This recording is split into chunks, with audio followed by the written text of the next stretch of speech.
We agreed to use the beautiful Psalm 23 as our text for this morning, focusing specifically on verse 3a, or the first part of Psalm 23, which reads, "He restores your soul."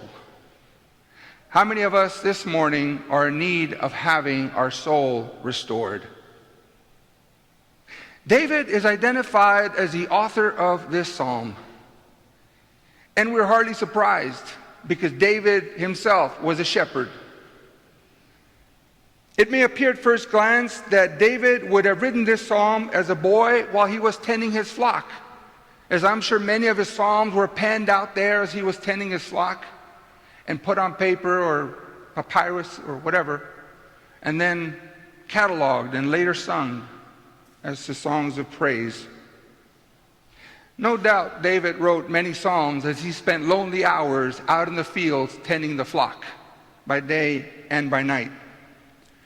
But it's difficult to imagine that a poem and a psalm of such depth could have been written by a boy. A boy does not have the depth of life experience to be able to say the things that David said in Psalm 23 as a boy. A young boy knows little about the dangers and the disappointments of life.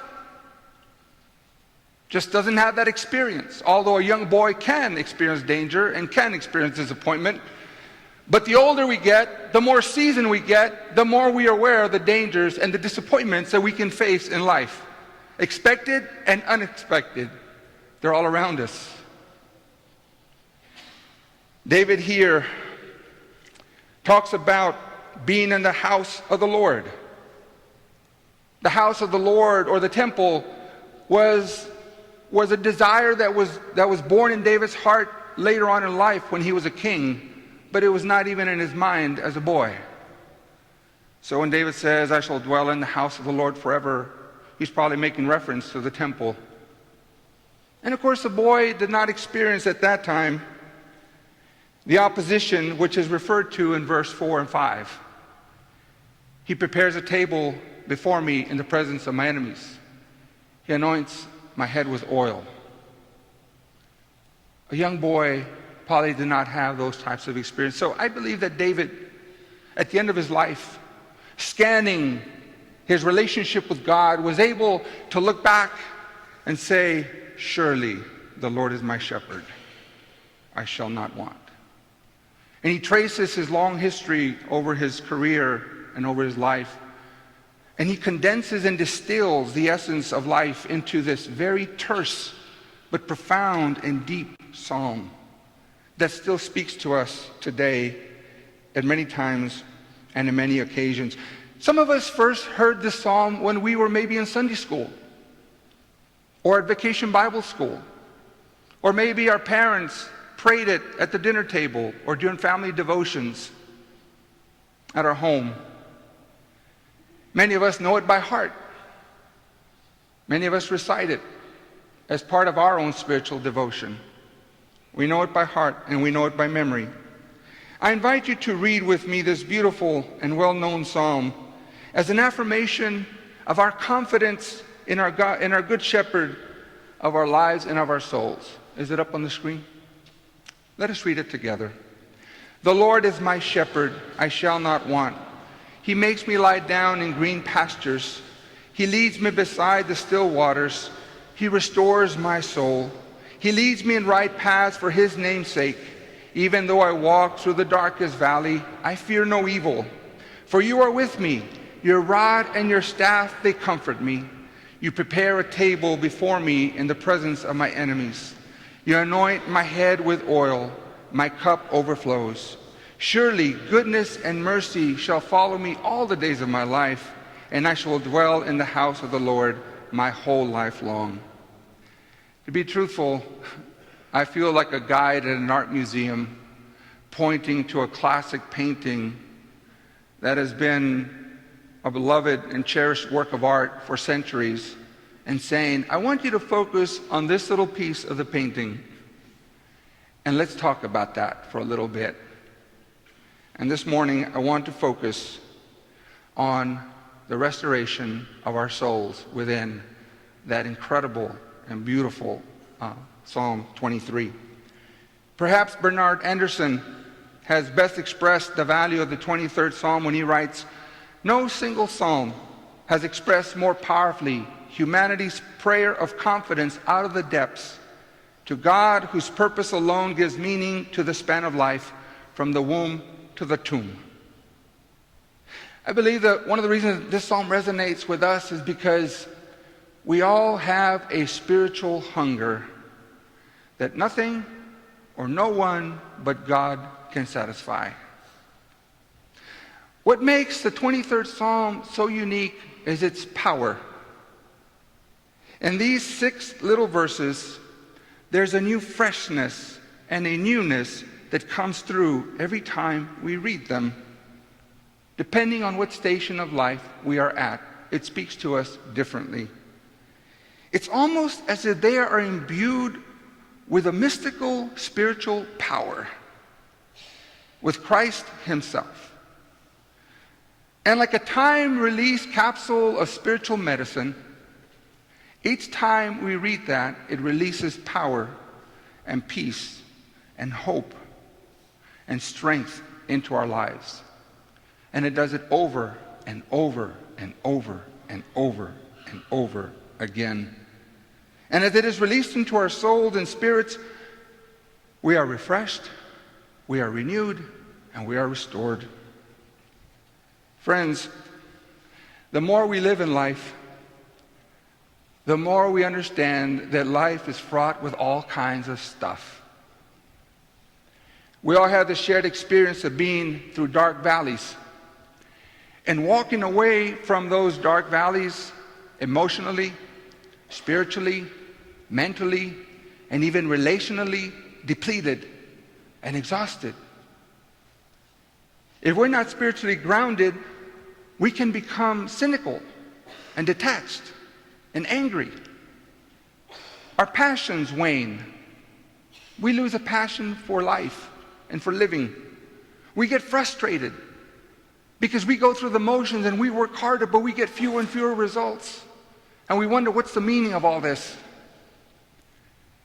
The negative impact of those dark nights of the soul are magnified when our souls are somehow disconnected from the life-giving source of God. Spiritual desolation can creep in. Spiritual desolation that comes through chronic stress or through sudden trauma and unexpected trauma. There are times in our lives when we experience one traumatic thing after the next, after the next, after the next.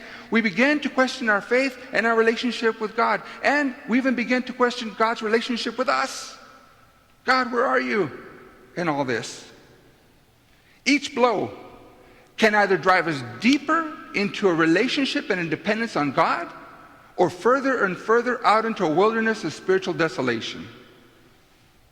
And where we wind up matters.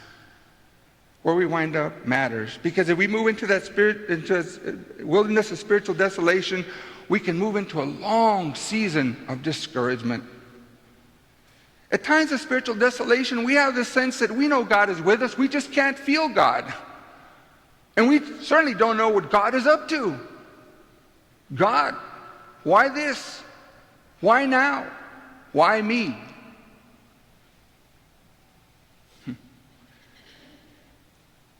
All we can do is just fall on our knees and say, I hunger and I thirst to reconnect with you, God, for peace, for consolation, for strength, and for direction. During times of spiritual wilderness and spiritual desolation, our devotional life can become rote. We just go through the motions. Occasional, I'll do it. Maybe I won't do it. If I feel like it. If I don't feel like it, I guess I'll go. I don't think I will. And maybe even our spiritual and devotional life will just cease to exist. We read the Bible, doesn't make sense. We pray, no one's listening. Just dryness, spiritual dryness. Our souls are in need of restoration. St. Ignatius, one of my favorite devotional writers, describes spiritual desolation as an experience of the soul in heavy darkness of turmoil. We're assaulted with all sorts of doubts, bombarded with temptations, and mired in self-preoccupations. We are excessively restless and anxious and feel cut off from others. And we can move toward lack of faith and be left without hope and without love. But spiritual desolation is not always bad. Sometimes an experience of sadness and brokenness can lead us right into a new intimacy with God. The Spirit is amazing in times like that. Times of human suffering can be great opportunities to experience the amazing grace of God. Have you ever been there? I have. More than once. And sometimes more often than I care to experience. As Christians, it is common and even necessary to be sensitive to those moments when our spirits run dry, when the depth of our relationship with God begins to wane, because it is at that time that the Spirit intervenes to call us back to our true vine, to call us back to our true source of life, which is God Himself. Spiritually dry times can lead us to self-examination, and that's not a bad thing. They can purify our lives, purify our souls. They can bring us to ask for forgiveness. When I was a jeweler, I would take scrap gold that people would bring in, and they wanted to cast into a brand new piece of jewelry, a ring or a bracelet or an earring or a pendant. And I would put all that scrap gold into a crucible and then add more gold to it if I wanted to raise it to a 14 karat or an 18 karat. And I'd take a hot flaming torch and melt it. And underneath that flame blue white fire, that gold would just start melt like liquid. And it would unify itself into one liquid glob and start moving around the crucible. And at the top, this impurity would come to the top. And I have to take it off with a carbon stick to purify the gold, and then I'd pour it into a mold and a cast, and it would come out, and it would take a new shape. Sometimes times of spiritual desolation, it's like the fire of God is on us, and it purifies us. It purifies our motivations. It purifies our heart. It purifies our spirit.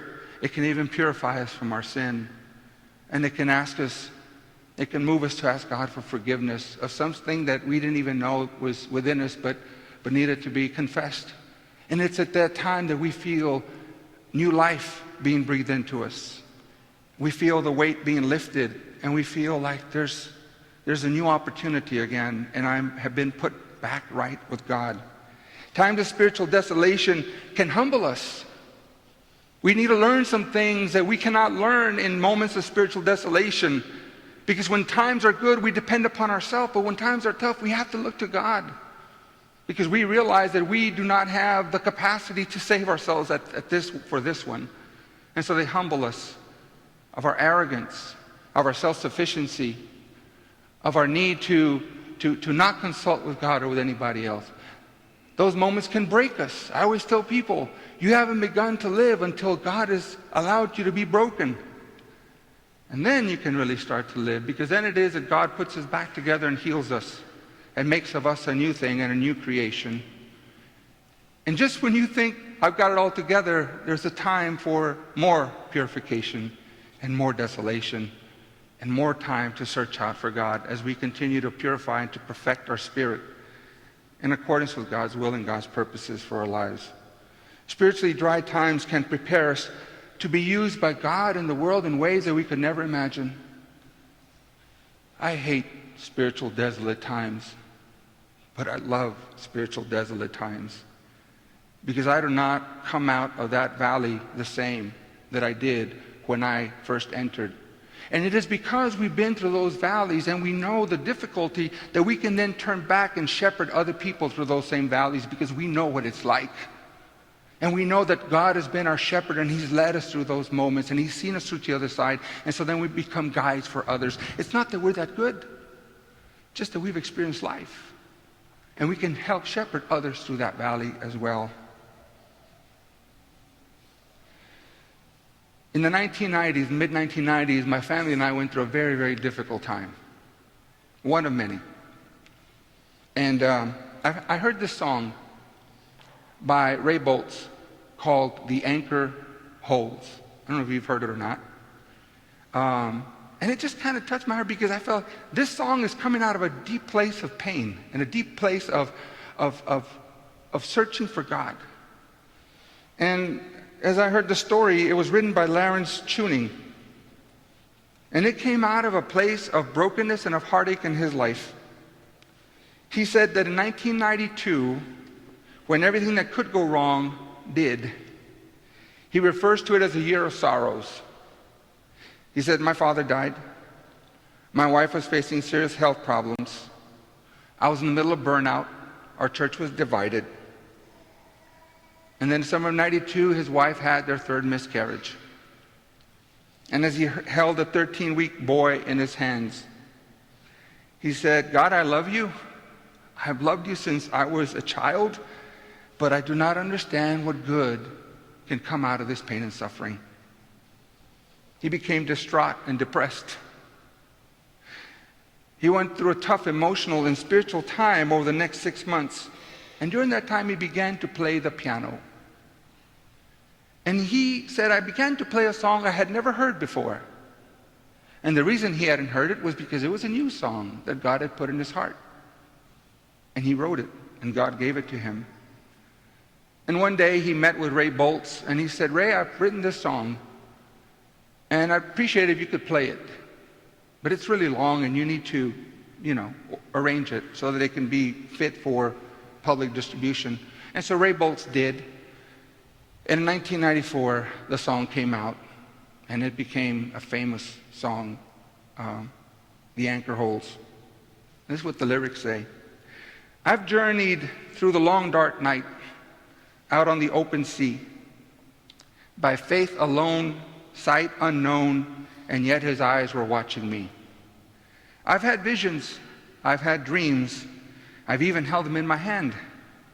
But I never knew they would slip right through like they were only grains of sand.